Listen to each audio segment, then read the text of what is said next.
A tax levy is the worst situation that you want to be in.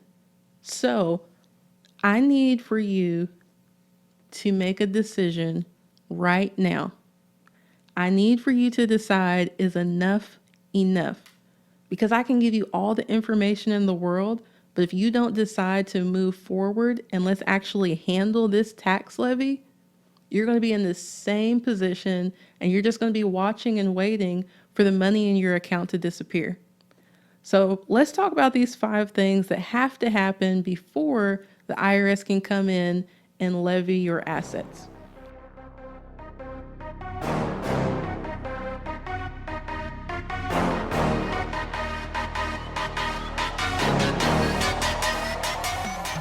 Welcome to the Tax Relief with Timalyn Bowens podcast. Are you behind on taxes? Is the IRS threatening you or your business? Are you overwhelmed and confused about how to resolve your tax issues?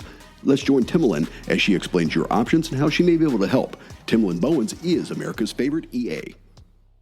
This is episode 5.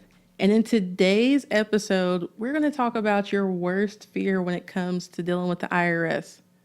No, not the fear of going to jail. We're going to talk about the IRS coming and taking your money out of your bank account. Today's episode is about tax levies. What is a tax levy?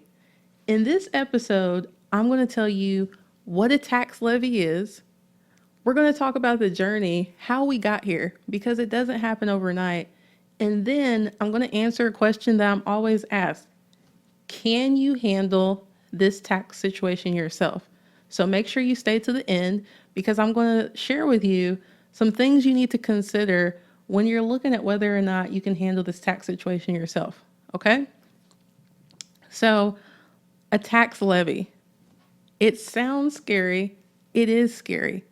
A tax levy is a legal seizure of your property to satisfy a debt. So when you hear all of the social media gurus telling you, well, the IRS can't legally come in and take your property, I'm sorry, they're wrong. The IRS can and they will. Now, they're not in the business of making your life miserable, but they will. But like I mentioned earlier, a tax levy doesn't happen overnight. So let's talk about how that happens. You guys know I have my notes here because I get excited about taxes. I want to make sure I stay on topic, okay? There are 5 things that have to happen before a levy is actually issued. And let me just go back a little bit and clarify.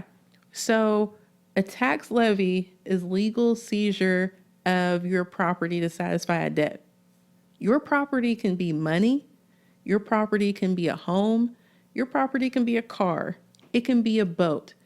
You can have anything attached to your name other than your family taken from you to satisfy a debt to the IRS.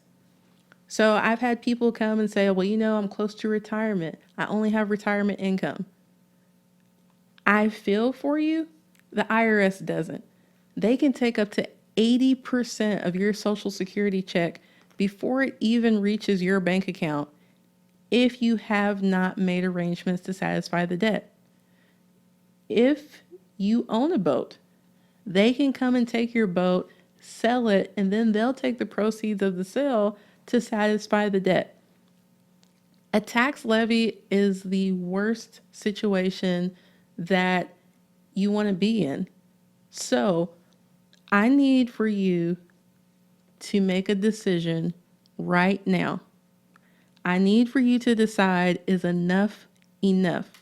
Because I can give you all the information in the world, but if you don't decide to move forward and let's actually handle this tax levy, you're going to be in the same position and you're just going to be watching and waiting for the money in your account to disappear. So let's talk about these 5 things that have to happen before the IRS can come in and levy your assets. Number 1, the tax must be assessed. So they have to let you know how much you actually owe them. But you should know this from when you filed your tax return. You'll see whether you are getting a refund or whether you have a balance due. Once this tax is assessed, they send out a demand for payment. They will give you a date that the tax has to be paid by. If it's not paid by this date, you will start to accrue interest on that balance. I hate paying interest to anybody. You probably do too if you're looking at how the interest is building up on this balance you have right now. But not only is there interest, you're now looking at failure to pay penalties. The longer you wait to pay off the IRS, not only are you looking at interest, failure to pay penalties. If you didn't file this on time, we're also looking at failure to file penalties. So all of these things must be assessed. They're going to be broken out in the demand for payment. All right. So it has to be assessed. A demand for payment has to be sent out. The next thing that happens is on you. You've either neglected or refused to pay the amount that the IRS has sent out to you.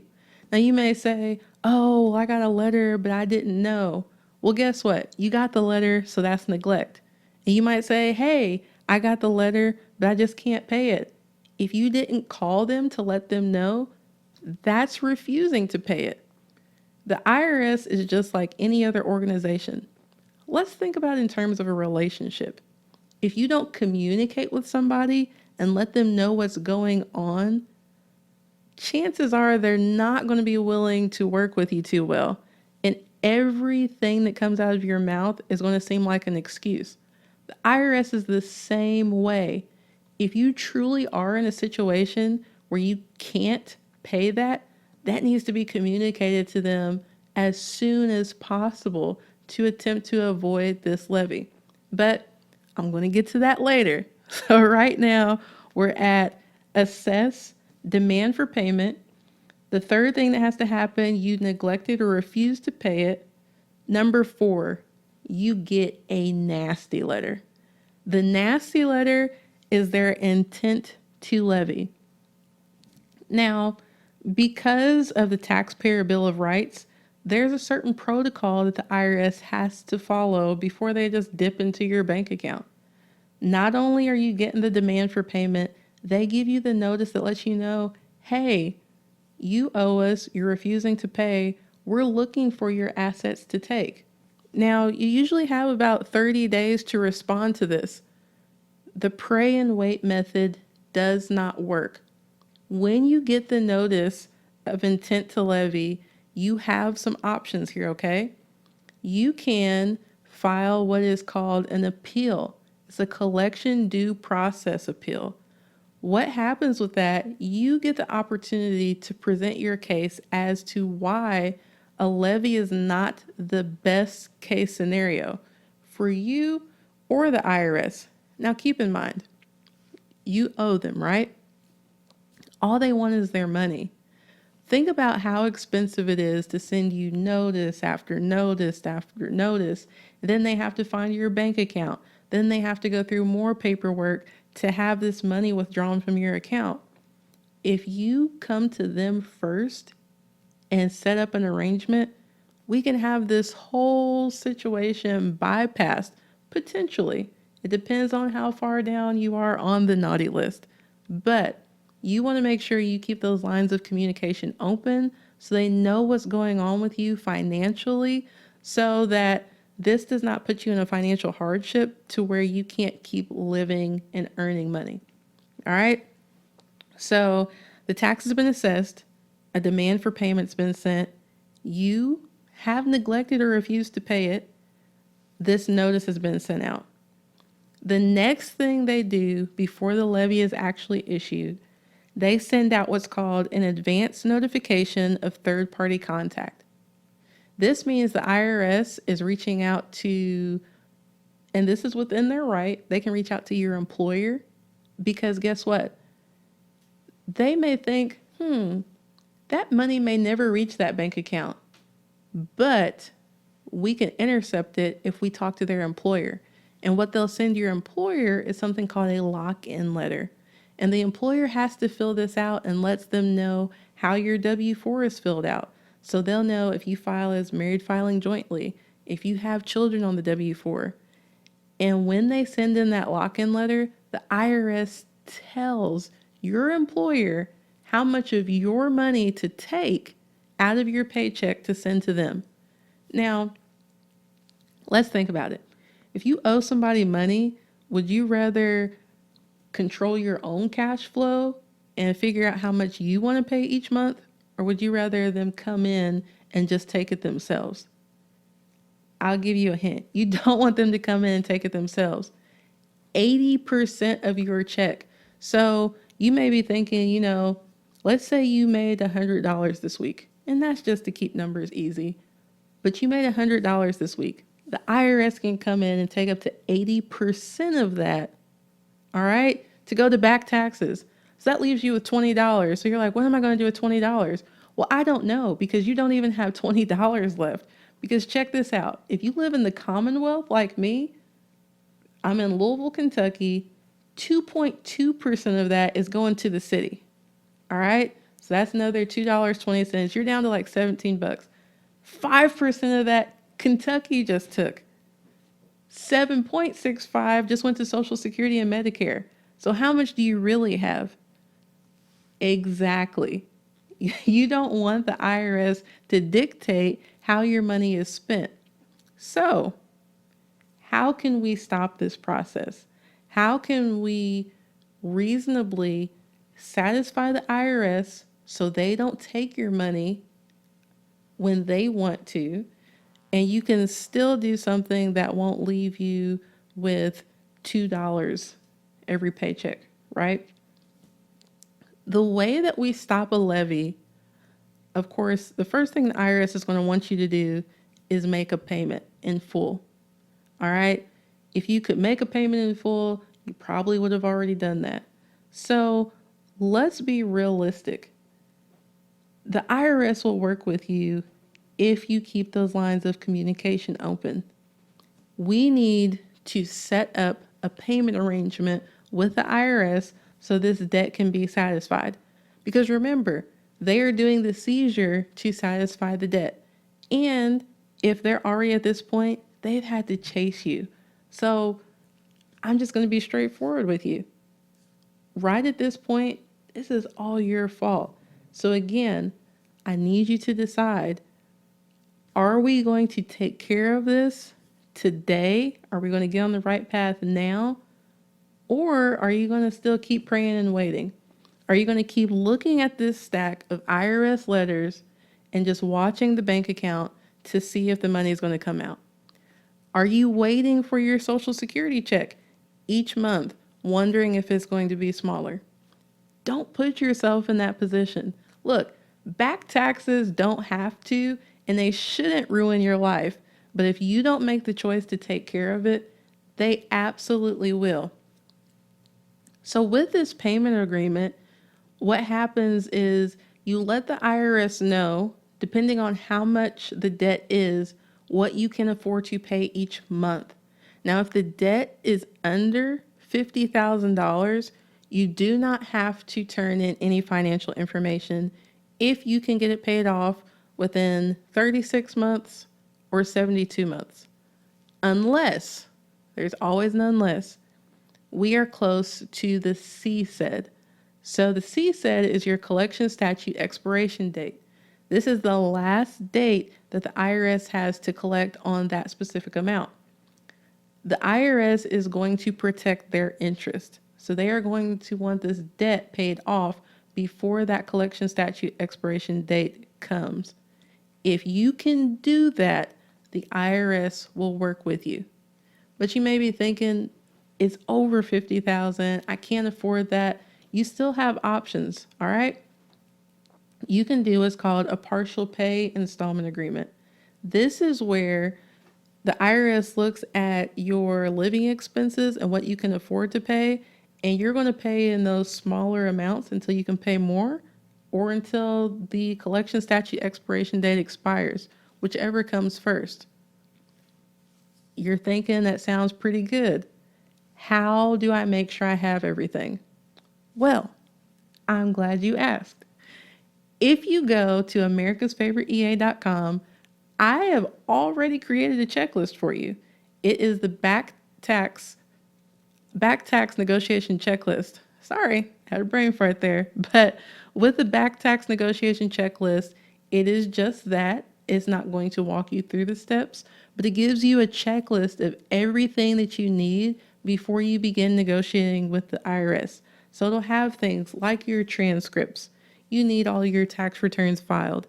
It will tell you what forms to have filled out to figure out what you can afford to pay per the IRS. Because believe me, your definition of broke and the IRS definition of broke are not the same thing. And when you use this checklist, you can get a good idea of what the IRS will let you do each month.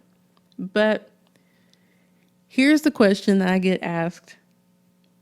I think it's safe to say on average every day. Timalyn, can I handle this IRS problem alone? I love what I do with tax work, but I eat, breathe, and sleep it. I can't be a fair judge of your competency of tax situations. Now, hear me out. When I was younger, I used to want to be a chemist, right? So I understand certain things about chemistry. I understand certain chemistry compounds. But if we needed something created to, let's say, cure a disease, I know about chemistry compounds. I can put things together, but I would not be the best person to create that medication to cure the disease. You may very well understand the 1040. You may very well understand where the W-2 goes on that 1040. But that does not necessarily mean that you are the best person to handle the tax relief portion. That's a completely different part of the tax law. So some things I want you to take into consideration are, if I could have fixed this problem, would I have fixed it already? Okay? And be honest with yourself. If you're sitting there with a stack of envelopes right now, let's just think about what the honest answer is there. Now, I understand sometimes we get stuck in paralysis analysis. If you have a tax debt under $10,000, you can pay it off in 36 months. By gee golly, you most absolutely can handle this yourself. And I'm going to send you right back to the website. If you go to americasfavoriteea.com, you can get the ebook, Guaranteed Payment Plan. It will walk you through step by step how to set it up online or who to call and set that payment plan up. I have a client that was a farmer. She bought the book, set it up in 20 minutes, said, thank you, I got it all behind me. So in that type of situation where the tax, you only need a Band-Aid, like I said, by gee golly, you go ahead and take care of it. But if it's a little more serious, you can't get this paid off in 36, 72 months, you may want to consider calling in a professional. That is exactly what I do over at Bowens Tax Solutions. We step into the shoes of taxpayers literally every day to make those negotiations with the IRS to see what they reasonably can afford to pay. And there's even a discovery call on the website. It's going to be in the show notes because, you don't want the IRS to take your money. I don't want that for you either. So there's the discovery call so we can see if I can even help with your problem, if you're going to be a good fit. And if you are, then we'll go along that process to see how I can help you with that. Now, I'm going to get off my soapbox. You all know I'm passionate about helping you with these tax problems, but if I could leave you with one final thing, you control the narrative to this situation. You do not have to wait until the IRS comes and cleans out your account. You can take action today to stop that process. So, what are you going to do about it? I want you to reach out to me. You'll see here in the show notes, there's going to be a space where it says contact us. I want to hear about the steps that you plan on taking to get this tax debt behind you. Because again, back taxes, they shouldn't ruin your life. But until next time, I'm America's favorite EA, and I am here to fill the tax literacy gap one taxpayer at a time. I'd like to thank you for taking the time to listen today. I'd like to thank Jim Ray Consulting Services for helping me get this message out to you. I hope you found the information helpful. Did you know 1 in 50 people have a tax problem? Please share this episode with your friends and family because you never know who may need help. Again, thanks for listening. Hey, just as a reminder, this podcast is for informational and educational purposes only. It provides a framework and possible solutions for solving your tax problems, but it is not legally binding. Please consult your tax professional regarding your specific tax situation.